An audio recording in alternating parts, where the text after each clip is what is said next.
These days, 2% of mankind, the banks, corporations, and political czars, are usurping oil and gas, thus making mankind poorer and themselves wealthier. According to their cold calculation, that hunger will do its job. Oil production is destroying nature, as witnessed by the recent British petrol oil rig fire in the Gulf of Texas. The marine flora and fauna was literally cut in half during that incident. We all know that the thick forests and jungles of South America are the lungs of this planet. Oil companies have talked the president of Ecuador. Huge commissions have broken even those people who have a better sense of ethics than politicians into agreeing to oil production in the Amazon rainforest in the Yasuni Reservation. Oil production will completely destroy Aboriginal tribes, as well as the biologically most diverse region of the planet, which jeopardizes the survival of many species of birds, monkeys, and amphibians. To cut a long story short, oil exploitation pollutes rivers and forests. It destroys the fauna and causes global warming. What for? Human greed. Let us remember the Darwinist thesis that evolution is based on the survival of the fittest and the elimination of the imperfect, born or unborn, which is considered auxiliary to the evolutional process. A few days ago, I was involved in a heated debate with some Darwinists in Milan. In this article, one shall reinstate my thesis, thus leaving every reader with the freedom to choose their own opinion. We all know about the battle between the selves in every person, since the moment of their birth, and faith helps people to fight the evil inside them and around them, and faith's home is the soul, at the very center of humans. The soul proves that there is but one creator, because people will be capable of claiming a man, but not his soul. Without soul and faith, humans become inhumane. Darwinists are trying to disprove it with their thesis on human evolution, but they eventually run into a trap of their own making. Darwinism is very dangerous to the human spirit and mankind itself, and proof for that lies in the fact that Darwin's theory led to the horrible genocides of the 20th century, behind which there were the dictatorial rules by Hitler, Stalin. He became an atheist after reading Darwin's Origin of the Species. Mao Zedong, with hundreds of thousands of students, killed Pol Pot, and the most monstrous among living dictators, the young Kim Jong-il, who turned North Korea into a concentration camp. Religion has been long since forbidden in that dark state, and people feel the chill around their hearts even when the sun breaks through the dark clouds. The occasional lucky ones who survived the death camps and escaped to South Korea testify about the planned starvation and torture of an entire nation, saying that the young dictator is even more brutal than his late father. What kind of sick mind can peacefully watch the death of hundreds of thousands of children, mothers and fathers? But the crazy dictator Kim doesn't just organize the starvation and execution of his own nation. No, he also introduced Darwin's evolution theory into schools. Why did he do that? Little is it known that during his education in an expansive boarding school, the young dictator ran into Darwin's Origin of the Species by chance, and the two became inseparable. During its short history, Nazism was responsible for the death of 60 million people, and communism for 150 million. In order to understand what I am writing about, it would be good to note that Darwin's theory is based on natural selection, which destroys entities that lack the ability to adapt to living conditions, and supports those who are better adjusted. The basic mechanism of Darwin's evolution theory includes variation, inheritance, and selection. Doesn't it remind you of the aforementioned totalitarian regimes? Yes, they all want faithless and soulless people. Why? Because the soul enriches people with compassion, love, honesty, conscience thinking, kindness, and creativity for the greater good. These days, human life became cheap and worthless. Isn't that the well-known handwriting of the Darwinists? Isn't that the ghastly manifesto of modern bankers too, as well as corporations and their political puppets? Abortion is becoming perfectly legal, even infanticide is legalized. The murder of handicapped children, euthanasia, or mercy killing of older people. Humans are cloned. Infertile couples want assisted reproductive technology. Despite the millions of children in orphanages, families are destroyed through unnatural laws. Fun is being made of faith in the Lord, and all of this is done under the guise of evolutionism. What is the role of evolution? It is taught in schools and universities as a fact, and so we reach a system of scrambled values that compassion, kindness, humility, and faith are considered primitive, while insensitivity, cold calculatedness, greed, and atheism are becoming the progressive flywheel of human evolution. In order to preserve human dignity as a deed of the Creator with a soul, we need to return to those genuine human values like compassion, love, humility, creativity for the greater good, as well as faith. The dignity of every individual, young or old, healthy or not, poor or abandoned, needs to be preserved as that of a person with a soul, created with God's mercy and providence, because this is the only way for humanity to progress in a humanist direction. Faith can do more for life's sanctity than Darwin's evolution. When banks, corporations, and their scientists claim that global warming is just a natural process like human evolution, we need to know that it's absolutely not a natural process, but a product of human greed.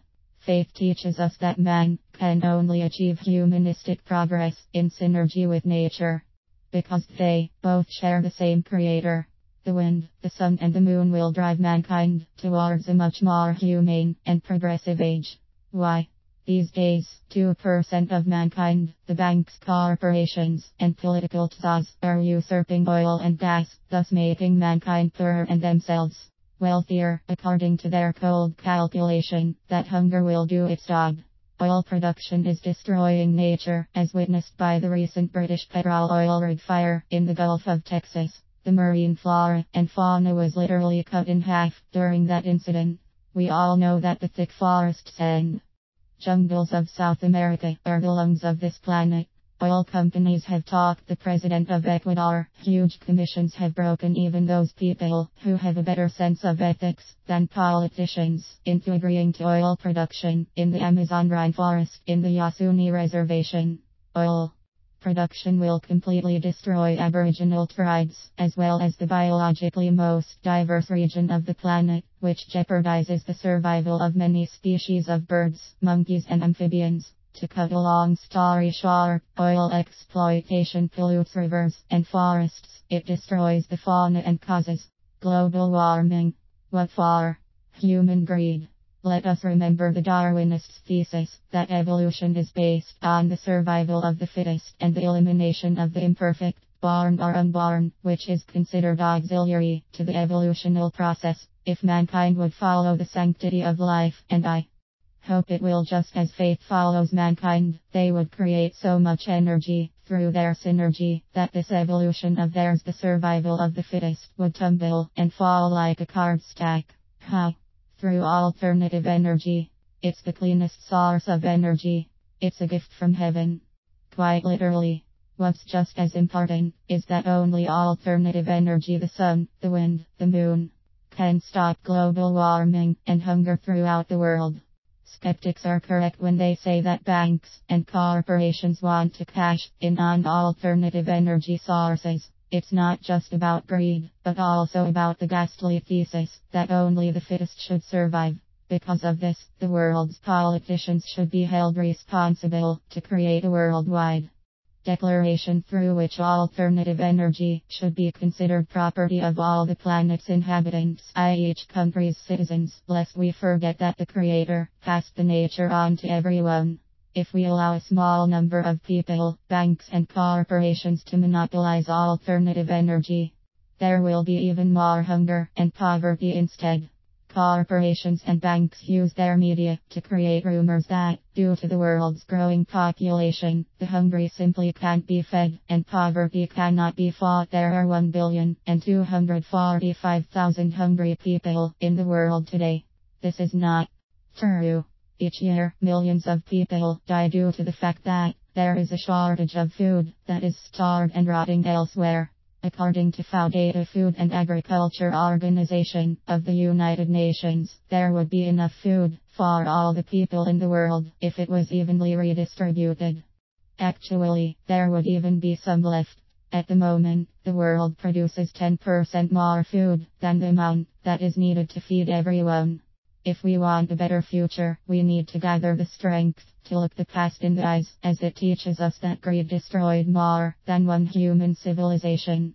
When Darwinists say that the current generation is the only civilization, and that a mere few thousand years ago people were but monkeys, then they are deceiving the public on purpose. Why? Because they do not want to admit that humans with a soul walked the earth long before the dinosaurs did. Yes, white, black, yellow and red people have walked upright long before dinosaurs. You don't believe that? Let us look into the eyes of the good old wise history. An incredibly well-preserved skeleton of a man was found more than 100 feet below ground in Macoupin County in Illinois. According to the records, a thick layer of single-piece slate was right above the skeleton. This is an important factoid, because when scientists make such discoveries, they say that the skeleton isn't that old, and that it must have dropped to that depth somehow. In this case, it was impossible, since the slate layer was uninterrupted, and it completely separated the skeleton from the ground. Illinois geologists decided that the rock was at a depth of more than 100 feet below the slate, and it was more than 300 million years old. Even dinosaurs weren't around back then. The University of St. Petersburg made a remarkable discovery that might change our perception of history altogether. Archaeologist Yuri Golubov claims that this might be the most important discovery in the history of the world. This wasn't the first discovery of ancient artifacts, but it is definitely the first time they discovered metal items that were part of a complex mechanism. Experts are still in awe, considering how well the items were preserved, but they still cannot believe that such technology could have existed 400 million years ago. Since the investigation is still in its early stages, Golubov says that no theory should be dismissed, and he emphasizes that evolution isn't linear, and that this discovery could open the door to some completely new scientific knowledge. Some of the scientists' theories include the possibility that an equally conscious and developed civilization like ours could have existed on Earth, but it disappeared for reasons unknown. There is even better evidence that humans didn't walk like monkeys a few thousand years back, as Darwinists would have it. Miners in the town of Ottosdalen, in western Transvaal in South Africa, discovered a multitude of round metal objects with a diameter of around 2 centimeters. The most interesting characteristics of these objects are parallel engravings around the center of each object. Some have 2, some have 3, while some have only 1. The objects were shown on The Mysterious Origins of Man, an NBC show. The objects were examined by independent experts, and company representatives said that they couldn't possibly explain how these objects could naturally occur in deep layers of the earth, which means that they were manufactured by a civilization comparable to ours. The problem for Darwinists is the fact that these objects were discovered in layers of rock that are 28,000,000,000 years old. Global warming, as well as the growing number of hungry people in the world, are a warning to mankind. The time to save this civilization is running out. If mankind doesn't want to share the destiny of these former civilizations, it is high time to start acting in a humanist way. Greed, insensitivity, and the relentless race for wealth and glory aren't progress, but rather mankind's doom. Look into the eyes of the bankers, of big shareholders, of powerful corporations, of brokers, and the ever-growing army of those who hunt for quick and easy money. What do you see? Happiness, peace and calm, love? No. A greedy person can never have enough. And why? Let's return to Darwin. Evolution is based on the survival of the fittest and the elimination of the imperfect. So now it becomes clearer who and why is supporting evolution, according to Darwin. But they are also shooting themselves in the feet. Why? The survival of the fittest equals the total destruction of mankind. Why? A greedy person can never have enough, and a simple equation teaches us that the Number of the fittest will fall until there is only one man left on Earth, and then Mother Nature will take care of him. Walter William Safire